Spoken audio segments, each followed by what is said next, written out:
So finally naabot na gyud ang atong truck from Cebu City to here in northern Cebu, dito sa San Hermenio.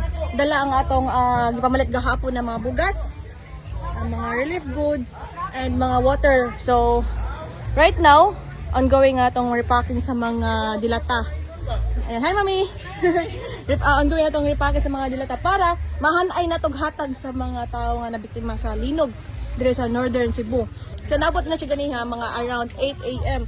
Grabe daw ka traffic going here from Cebu City, which is okay lang na, which is good kay makita jud nato kung unsa ka sulid, kung unsa ka grabe ang pagtinabangay sa mga fellow Cebuanos ug mga ubang tao nga nagpaabot silang tabang. Gahapon naon namig abot diri sa northern Cebu, uban ako si Daddy Robo ug si Mami.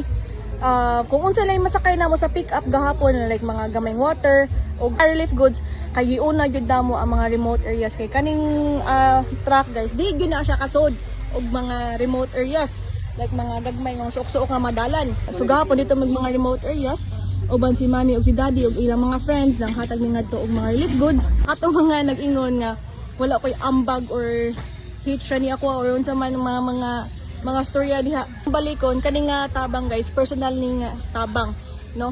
Dili ni gikan sa mga kompanya, personal nga tabang. But anyway guys, dili na siya importante, no? Isa kun sa wa tay buhaton ay masulti. Kung natay buhaton naagya po yung masulti. So anyway guys, tomorrow to. I'll see you later. Peace tanan.